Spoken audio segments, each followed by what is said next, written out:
السلام علیکم عزتمنو نادیا ګلم وویلې چې ما کوم دې اختر کې یعنې څه پروګرامونه کو زده کې دغه ما چې نیلم ګل د ما نه خفه ده او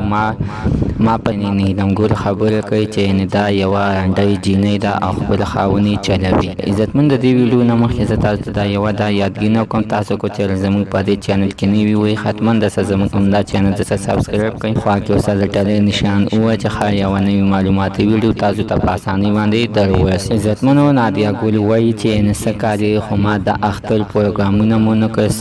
څه د حکومت د طرفه بندیزو او سره باندې نیلم ګل د زړه غم یې راته وغورځو، ځکه چې زموږ دا کار داسې دی چې د زړه دې پکې خفه وي نو یو شی به تا ته بې خوند نه درکړ او بیا نه د زړه نه ګډاګانې کولی شو او نه داسې د زړه نه پروګرام چلولی شو، ځکه ما نه به ډېر مینهوال خفه وي چې ننداره خو څه د پروګرام څه شیر نه کړ چې د فرانکیزي کې پروګرام دی د دکې د وجې نه مې یعنې شیر نه کړ چې څه کار یې نه نیلم ګل خفه وه او نیلم ګل به راته دمکینې راکولې او کله به یې راته دا ویلې چې یعنې ته رنډۍ تا خپل خاوند چلوي.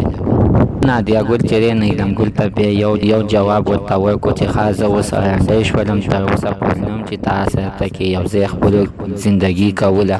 چې اوس رانه ته جدا شولې او ما سره دې جنګ وکړو نو یعنې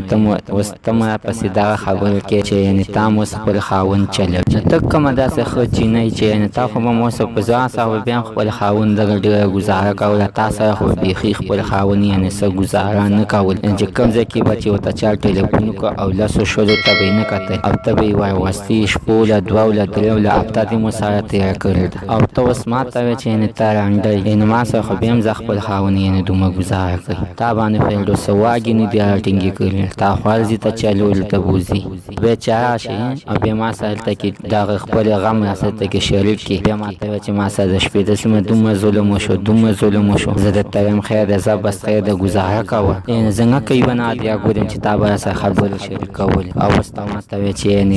رنډۍ ته شولې او که څه شو. مینه والو دې کې اوس رنډۍ نیلم ګل شوی او که نادیا ګل شوی. عزتمن زموږ نننۍ معلومات ته د دې پورې د نوي معلومات دپاره همدا چینل ته سبسکرایب کړئ، خوا کې ورسره د ټلې نشان ووهئ، ښه یوه نوي معلوماتي ویډیو تاسو ته په اسانۍ باندې در ورسي.